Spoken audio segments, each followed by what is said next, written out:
다음은 충실한 시민 의식을 위한 양심의 형성 시간입니다.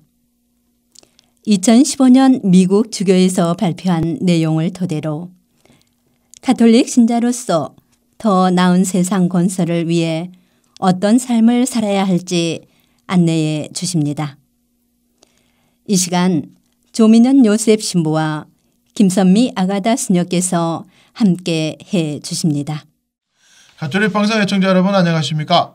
오늘날 이 땅에서 어떻게 책임있는 그리스도인으로 살아가야 하는지 진지하게 고민해보는 충실한 시민의식을 위한 양심의 형성 시간에 성 미카엘 성당의 조민현 요셉 신부입니다. 가톨릭 성서 모임의 김선미 아가다 수녀입니다. 네, 오늘날 복잡하고 다양한 사회에서 신자들을 비춰주는 등불과 같은 햇불과 같은 사회적인 가르침이 시대와 상황에 따라서 차이가 날 수밖에 없지만 시간이 바뀌고 사회가 발달하는 데 따라서 차이가 날 수밖에 없지만 하지만 시대와 상황이 변한다고 하더라도 변하지 않는 네 가지 기본 원리가 있다라고 말씀을 드렸습니다. 바로 그것은 인간이 존엄하다. 그리고 공동선을 추구해야 된다. 그리고 연대해야 한다. 그리고 보조성의 원리다라는 네 가지가 있는데 지난 시간에 인간 존엄성의 원리에 대해서 공부하면서 인간이 왜 존엄한지에 대해서 살펴보았습니다. 그러면 인간이 왜 존엄하냐?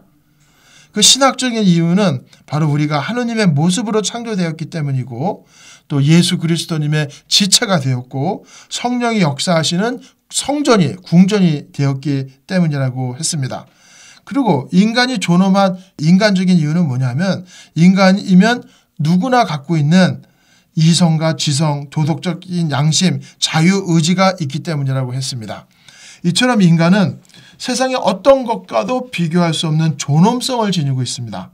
이러한 인간의 존엄성을 사회 속에서 구체적으로 드러나도록 도와주는 것이 바로 인간의 권리, 즉 인권이라고 합니다. 그럼 오늘은 인권에 대해서 한번 알아보겠습니다.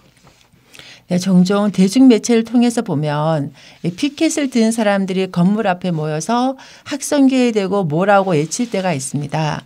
가만히 들어보면 어떠한 사람들은 장애인도 마음껏 예출할 권리가 있다라고 외치고 있고 또 어떠한 사람들은 우리에겐 일할 권리가 있다고 외치고 있는 것을 봅니다.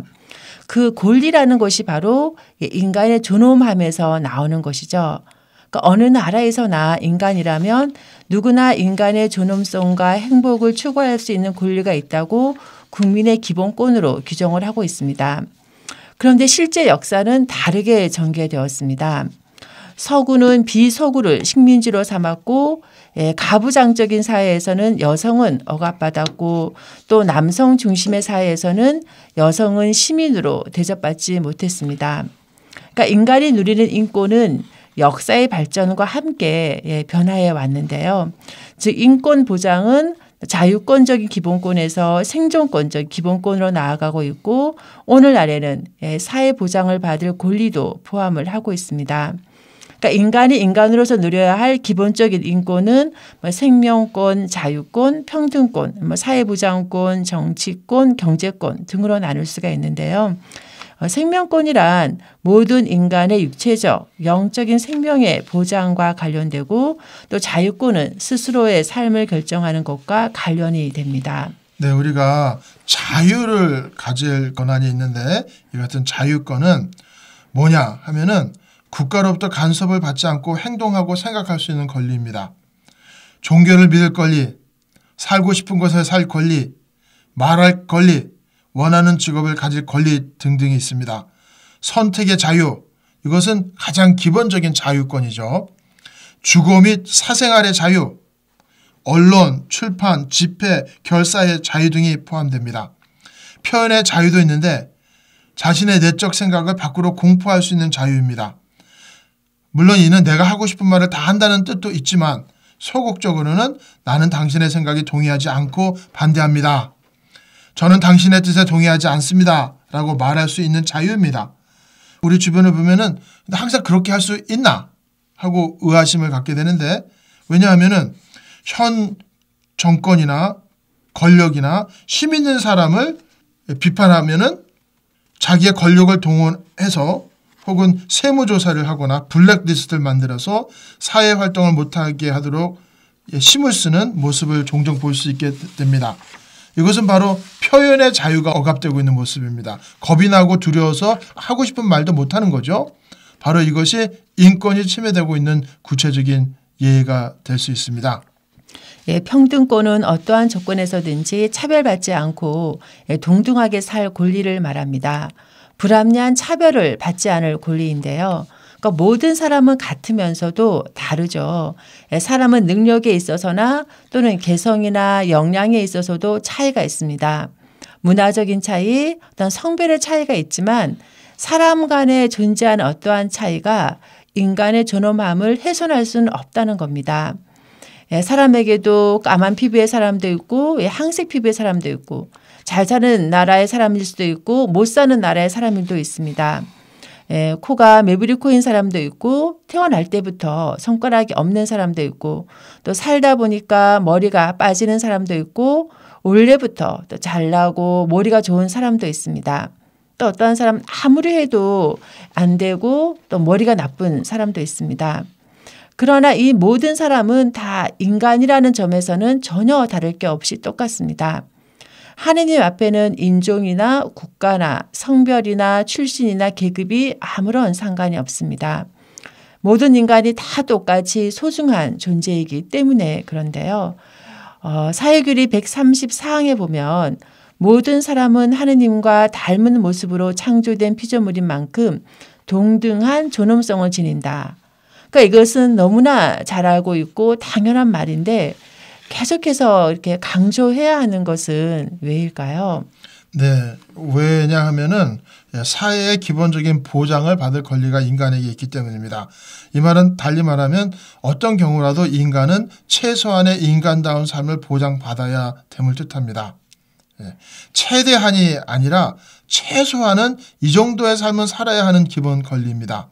사람이 동물이 아니지 않습니까? 그래서 먹는 거, 입는 거, 자는 것에 대해서 비참해지고 싶어 하지 않습니다. 내가 옷을 입는데 이 추위에 얇은 옷을 입고 살으면 다른 사람들 앞에서 수치심을 느낄 뿐이 아니라 생존할 수도 없게 됩니다. 그래서 인간으로서 최소한의 품위를 지니고 살 수 있는 권리를 주고 보장을 해야 합니다. 그리고 정치권은 정치적인 권리를 말합니다. 우리가 너무나 잘 알고 있는 선거에 대한 권리죠. 국민의 한 사람으로서 정치에 참여할 수 있는 권리입니다. 투표에 참여할 권리입니다. 이것을 보편적으로 확보된 것이 최근에 100년도 200년도 안 되었지만 나 자신을 대신해서 나의 삶에 여러 가지 결정적인 영향을 주는 사람을 선거로 뽑아서 나의 권리를 유임해 주는 겁니다. 즉 나의 생활에 영향을 주는 여러 가지 일에 당신이 일을 해 주십시오 하고 국민이 대표자를 뽑아서 그 유임해 주는 것을 의미합니다. 네, 경제권은 일한 만큼 대가를 받고 살아갈 권리가 있다는 것을 말하는데요. 나는 일을 통해서 나의 인격을 완성시키고 또 나의 품위 있는 삶을 위해서 정당한 대가를 받을 권리가 있습니다. 과거에는 주인이 종에게 일을 해라. 하고 싶든 하고 싶지 않든 또 내가 이만큼 일을 했으니까 그 보상을 달라고 요구할 권리가 없을 때가 많았죠. 그러니까 내가 일하고 싶은 곳에서 일하는 만큼 보상을 받을 권리가 있다는 겁니다. 과연 오늘날 사회에서 일어나는 현상을 살펴보면 인간을 목적으로 생각하기보다 목적 달성을 위한 도구로 바라보고 있는 경우가 허다합니다. 그러기에 가정과 학교, 회사가 혼돈 속에 빠져 있고 또 정치는 혼탁의 늪을 이렇게 헤매고 있습니다. 올바른 사회를 건설하기 위해서 먼저 인간을 존중하는 문화를 건설하여야 하는데요. 인간을 존중하고 인간을 위한 사회, 즉 인간을 목적으로 삼는 사회란 사회 구성원 각자가 자신의 인격적인 완성과 각 개인의 초자연적인 소명을 완성할 수 있는 그러한 사회를 의미합니다. 따라서 우리는 인간을 목적으로 삼는 사회를 건설하기 위해서요. 모든 조직과 제도를 개선해 나가는 데 함께 연대하고 관심을 기울여야 할 것입니다. 그럼 여러분 안녕히 계십시오.